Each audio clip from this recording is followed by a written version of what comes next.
This shop is one of the many locations back in 2004 the local Winchester councillor for the Liberal Democrat Party, Adrian Hicks, claims to have seen an alien walk through the city streets of Winchester. Adrian Hicks, who claims that the alien walked with a penguin-like gait, says that the alien terrorised the city back on a Saturday afternoon in 2004. Are there truth to Adrian's claims? WINOL News investigated. It started at 1:20. I'd gone into the town.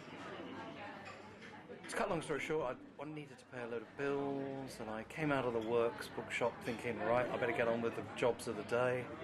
And I observed a being walking very oddly at about 30 yards away. The town was very busy, but the way she walked, i.e. her gait, was totally different to anything I'd observed before. My immediate reaction was, I wonder which one of my consultants was operated on her hips, because I've worked in orthopaedics for 36 years. She came closer and closer, and clearly when she got level, I realised this was no human being, but this was a humanoid.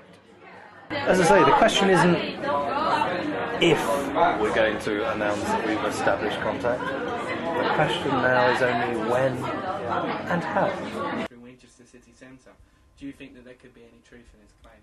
Was this late at night or during the day? I ask partly because one of the interesting things about the world today, and particularly about Britain today, is that we are much more on camera than we used to be. You can't walk down Winchester High Street and not be on camera. So if an alien did walk down Winchester High Street, I'd expect to be looking at surveillance tapes to see them. And I think it's interesting that that's where he places it and not out in the middle of nowhere. There are sort of interesting arguments to be made about why, if we can see more things on camera, we don't have definitive proof.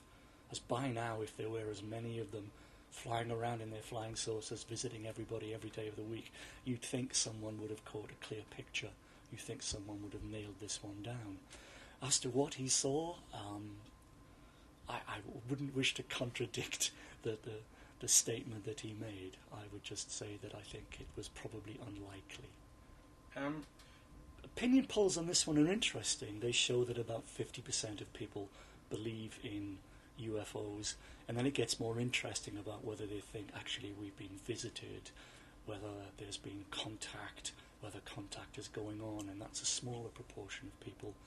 But I suppose some reasons for that would probably be, to me, that in the contemporary world we're very uncertain about our future, we're warned about catastrophe all the time. Will 2012 see the end of the world?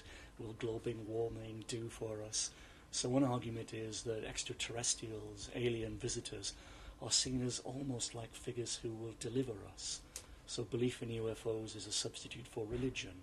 Once you believed in angels, now you believe in E.T. It's not that we don't have too little information, it's that we have too much. In a world of 24/7 news, in a world of tweets and blogs and things like that, people are sort of avalanched by information. Information is thrown at you all the time. With more and more of us believing in alien life forms, perhaps there is something in Hicks's claims after all. This is Thomas Hobbs for Winchester News Online.